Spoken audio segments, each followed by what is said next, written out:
meus amores! Está começando o nosso programa Na Real com a Dai. E no programa de hoje você vai ver. Estive na loja Nanai Joias, em Praia das Gaivotas, Vila Velha, e conversei com a proprietária Nayara, que deu dicas de acessórios. Conheça a história do carteiro Josemi, que com sua garra, força e trajetória lançou 2 livros infantis. Débora Pires entrevistou Maria Fernanda Lima, mentora em produtividade, e elas conversaram sobre o uso inteligente do tempo. O Na Real com a Dai já está no ar.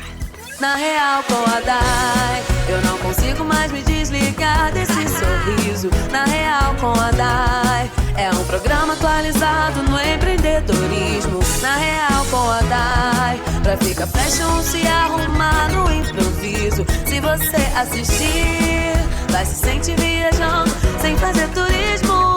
Na Real com a Dai, na Real com a Dai. Olá, eu sou Débora Pires em mais uma edição do Empreendedorismo na Real. E hoje, para falar sobre tempo. Você, 24 horas por dia, você consegue fazer todas as suas tarefas? Então hoje eu estou recebendo uma profissional para falarmos sobre isso, Maria Fernanda, que é coach em produtividade. Mas eu gostaria de iniciar, Fernanda, sabendo sobre a sua experiência como empreendedora. Como foi iniciar no empreendedorismo, né? Quais são os principais desafios que você tem enfrentado? Bom, eu comecei no empreendedorismo tem 15 anos e foi interessante porque a minha chave virou por conta de 2 valores inegociáveis que eu tenho: família e liberdade. Então, para eu poder, depois da maternidade, ter tempo de qualidade com os meus filhos, poder dar integralidade minha para eles, eu pensei que dentro da CLT eu não conseguiria. Então, eu passei a empreender, fiquei 10 anos pelo menos na área de vendas diretas e me apaixonei pelo desenvolvimento humano e comecei a atuar nas redes sociais, usando o marketing digital para distribuir conteúdos de produtividade. Porque hoje eu trabalho como coach de produtividade e tenho algumas mentorias.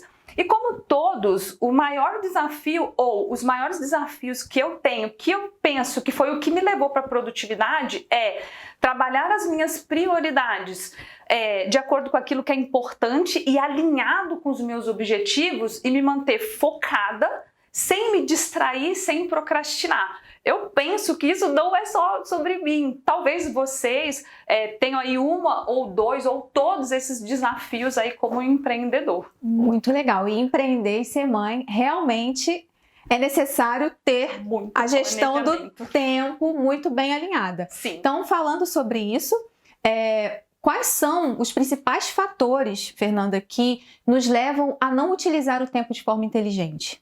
Além da procrastinação, que é deixar para amanhã o que você poderia estar fazendo hoje, tem as distrações. Elas é nada mais, assim, de forma bem resumida, perder o foco naquilo que é importante. E o que eu posso fazer quanto a isso? Eu vou trazer para vocês métricas, porque a gente não costuma identificar o quanto que eu me distraio por tempo, né? Dentro daquilo que eu estou fazendo. E tem uma pesquisa muito interessante que ela vai concluir, as cientistas concluíram que a cada 40 segundos nós alternamos a nossa atenção. E mais, dentro da nossa jornada de trabalho, dentro do nosso computador, entre aplicativos, alternamos a nossa tarefa pelo menos 566 vezes. Aí já fica mais claro para a gente ver o quanto que nos distraímos. Mas o que me chamou a atenção nem foi só isso, foi o preço que nós pagamos por estarmos nos distraindo ao longo do nosso dia, que a cada distração que nós temos, nós levamos 25 minutos para voltar no estado flow, ou seja, naquele estado de foco naquilo que a gente estava fazendo. São muitas vezes, então, por favor, qual é a dica para nós mitigarmos isso, né? Então, para mitigarmos a questão das distrações. Sim, vou dar pelo menos 3 estratégias. A primeira, coloca aí no seu computador, no smartphone ou no seu notebook aplicativos que bloqueiem essas distrações. Que isso pode te dar um pouco mais de controle a esses estímulos que te atrapalham. A segunda, tenha blocos de tempo dentro da tua agenda. Separe aí tempo para você checar suas redes sociais, checar seus e-mails, algumas reuniões que às vezes são improdutivas, mas você precisa participar, pausas, algum tempo que você precise relaxar, que isso vai dar gerenciamento, você vai planejar melhor o seu tempo. E a terceira, todos nós temos prioridades durante o dia. Liste as possíveis distrações que podem te atrapalhar naquela demanda que você tem. Isso vai trazer clareza para você e vai ficar mais fácil você preparar o seu ambiente para se distrair menos. Que legal, muito legal. Essas são as dicas para evitarmos as distrações. E para planejarmos melhor o dia de hoje, iniciar o dia, como planejar bem as atividades? Qual é a dica que você traz pra gente? Legal, gostei, Débora. Uma que eu gosto demais, cria uma tarefa destaque. Aquela que você vai dar foco no seu dia. E não é aquilo que você precisa fazer, é o que você quer fazer. Isso traz para você no final do dia realização, bem-estar, dopamina e mais. Liste aí de 3 a 4 tarefas onde você se pergunte: o que eu não posso deixar de fazer hoje? Isso pode ser que esteja na sua esfera pessoal ou profissional, mas isso vai trazer para você clareza do seu dia. Você vai começar o seu dia sabendo o que você precisa fazer, você já vai ter as suas listas de distrações, assim como o que eu te falei. Você planeja o seu dia, organize e prepara o seu ambiente para essas distrações, para que você faça o que precisa ser feito. Muito legal, Fernanda. E você trabalha dando mentoria, você é coach de produtividade, dando mentoria não só a empreendedores, certo? Sim. Nós vamos deixar o seu Instagram, as pessoas podem acessar o seu Instagram, que tem diversas dicas, né? Quase que diariamente você está ali dando dicas. Sim. E qual é o seu principal meio de contato? Meu principal meio de contato é o Instagram, que é @mariafernandalima.oficial. Lá é onde eu entrego a maior parte dos meus conteúdos referente à produtividade. Muito legal. Muito obrigada pela sua participação, por ter aceitado esse convite. E eu espero que amanhã você comece o seu dia com um planejamento bem melhor. Até mais!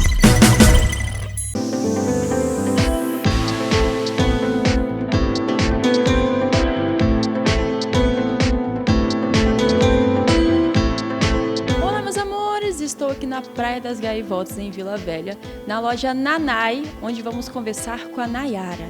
Nayara, quando você começou a empreender? O empreendedorismo, na verdade, vem desde a minha infância e, ao passar dos anos, eu fui vendo que era realmente o caminho que eu gostaria de trilhar. E de aproximadamente 3 anos para cá, eu me dedico exclusivamente a essa atividade de empreender. Gente, eu conheci a Nay na moda praia, não foi mesmo? É verdade, verdade.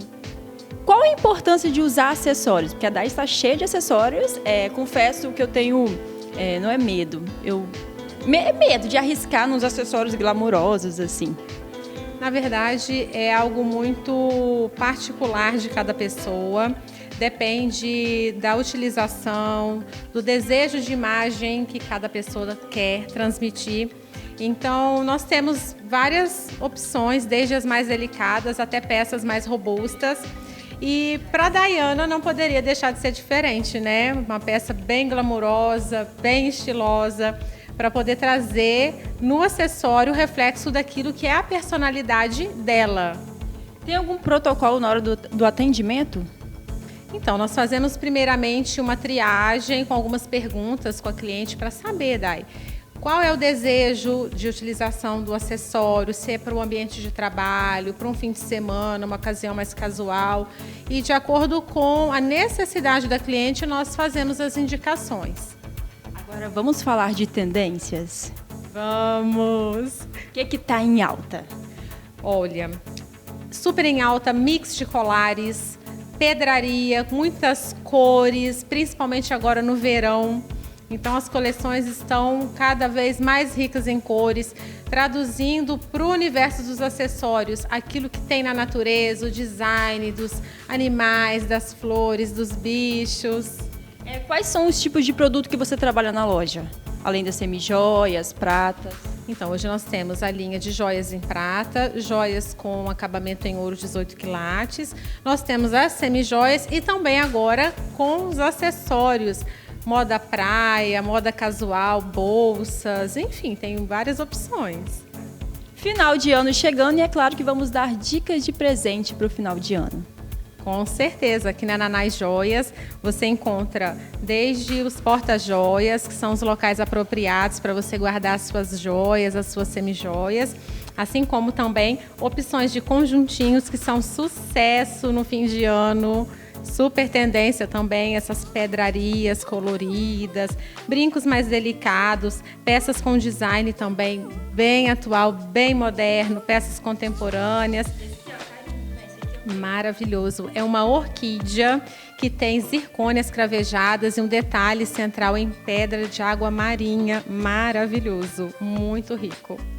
Para finalizar, vamos falar dos lançamentos e a Dai vai provar algumas peças. Vamos sim, vamos montar looks maravilhosos.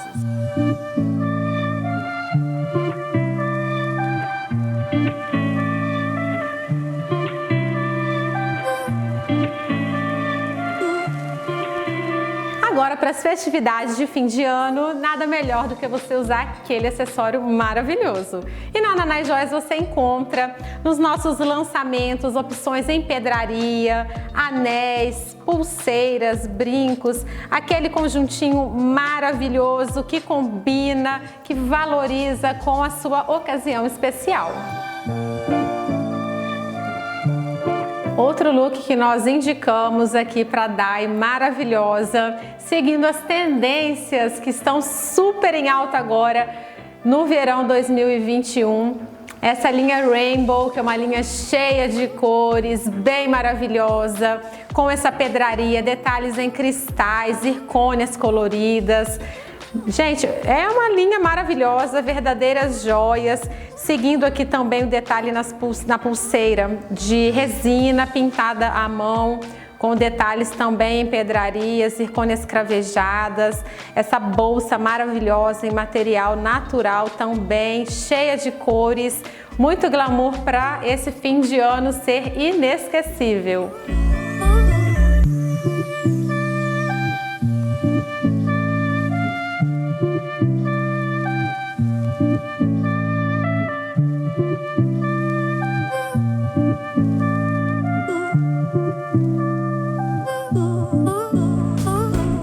No próximo bloco, você vai conhecer a história do carteiro Josemir.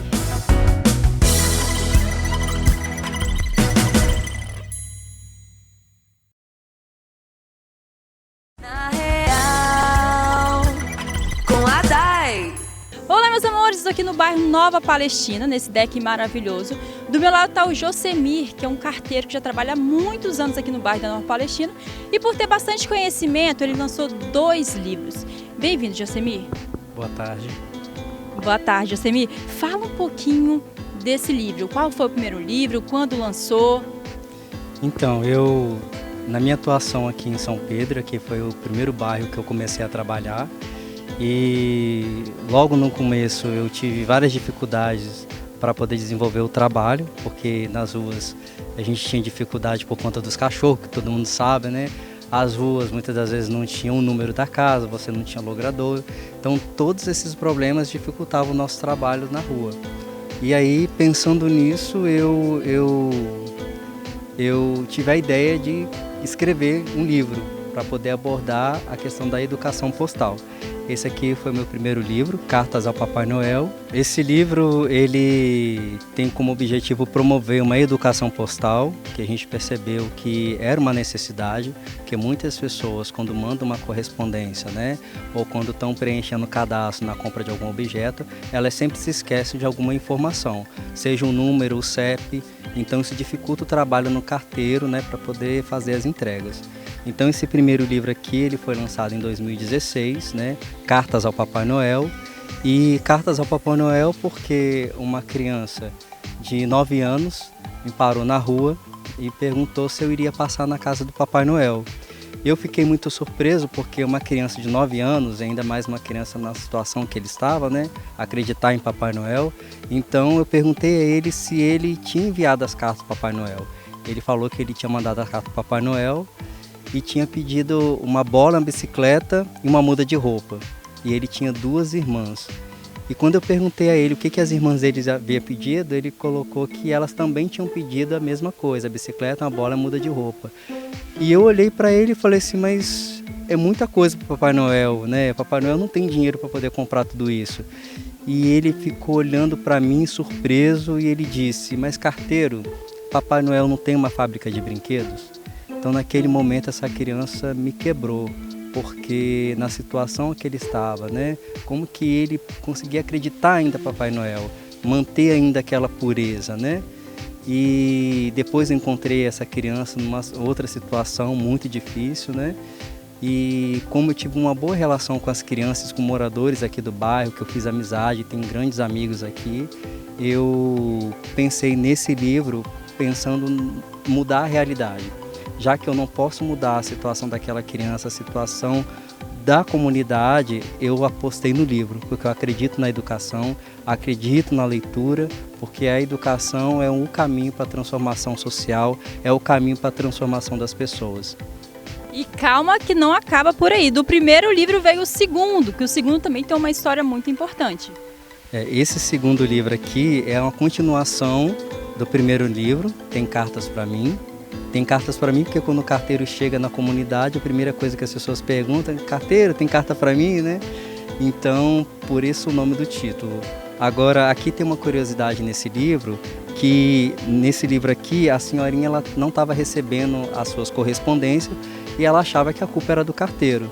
E aí, conversando com o carteiro, ela vai perceber que ela não estava recebendo as suas correspondências porque na casa dela não tinha caixa de correio, não tinha numeração, então isso dificultava, não tinha como ela receber nenhuma correspondência, né?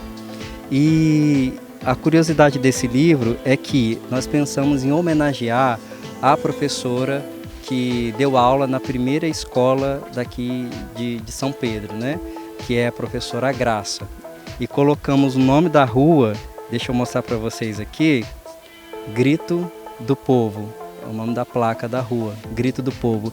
Grito do Povo foi a primeira escola daqui do bairro São Pedro. Essa escola ela foi construída pelos moradores, depois de muitas reivindicações, depois de muitas passeatas, idas e vindas à prefeitura. E como o poder público naquela época estava sendo omisso em relação à educação, mesmo naquele período de lugar de toda pobreza, onde você tinha muitas questões sociais problemáticas, os moradores pautaram a educação como prioridade, como urgência. Você vê que na falta de tudo, faltava tudo para aqueles moradores, mas eles entenderam que a educação era o caminho para a transformação daquela realidade. E aí eles construíram a escola e eles deram o nome dessa escola Grito do Povo. Mais tarde essa escola, o poder público veio construir uma nova escola com toda a estrutura que a escola precisa para a comunidade, mas é importante destacar que Grito do Povo foi um grito a favor da educação. Então, da mesma forma que lá atrás os moradores deram um grito pela educação, pautando a educação como prioridade, eu acredito que não só eu, mas todos os escritores que insistem e persistem na leitura, os professores que estão na sala de aula com todas as dificuldades, eles também estão dando um grito do povo. É um grito a favor da educação. Então acho que acreditar na educação, apostar na educação, que não é também só uma questão de estrutura de um espaço físico. A gente precisa ultrapassar os muros da escola e entender que se a gente quiser promover realmente uma educação na comunidade, a gente precisa chamar outros atores. A gente precisa pensar na questão social, que infelizmente é algo que impacta muito na educação na comunidade. E você pretende parar por aqui ou pretende lançar mais livros? Eu tenho mais 2 projetos, dando não continuidade à educação postal, porque aqui eu já fechei o assunto, que a gente traz à tona essa realidade. Não é resolver o problema, mas a gente discutir um problema que afeta a todos. Afeta a comunidade, afeta o carteiro que está na rua trabalhando, as empresas, por sua vez, também têm prejuízo, porque aquela correspondência que não chega ao morador, ele vai ter que fazer uma nova impressão, enfim, prejuízo para o meio ambiente também, porque são mais objetos que vão ser descartados, Então aqui eu já encerro esse assunto, mas tem 2 livros que eu pretendo concluir, 2 projetos, que um fala sobre o animal, que o cachorro é um problema, para carteiros na rua, E o outro livro que fala sobre essa questão ambiental. A gente faz uma crítica hoje a tudo isso que a gente está vivendo, mostrando para a sociedade que o mundo que a gente espera só vai começar quando nós mudarmos. Se a gente quer um mundo melhor, não adianta esperar pelo outro. O político, ele tem a obrigação dele, mas todos nós, cada um de nós também temos nossa responsabilidade. E para finalizar, como que eu faço para adquirir esse livro? Esse já é meu, galera, não vem não. Mas como que faz para a galera adquirir? Então, esse primeiro livro ele já está esgotado, a gente está pensando em fazer uma nova tiragem agora para o final do ano, mas como eu falei com você, né, o recurso, sempre recurso próprio, é um pouco complicado, mas a gente está em busca aí de parceiros para conseguir concluir esse objetivo. O segundo livro está sendo vendido agora a R$15. Toda a verba deste segundo livro ela vai ser destinada para o asilo dos idosos ali na Ilha de Santa Maria. Então vocês podem entrar no Instagram, Josemir Oficial, e lá tem todas as informações. O Josemir está participando de mais um quadro Na Real com a comunidade. Muito obrigada e tchau, tchau. Tchau, tchau. Bem, meus amores, infelizmente nosso programa Na Real com a Dai já está chegando ao fim. Para continuar assistindo o programa, é só posicionar a câmera do seu celular para o QR Code e assistir ao vivo em qualquer lugar do mundo. Até semana que vem. Tchau, tchau!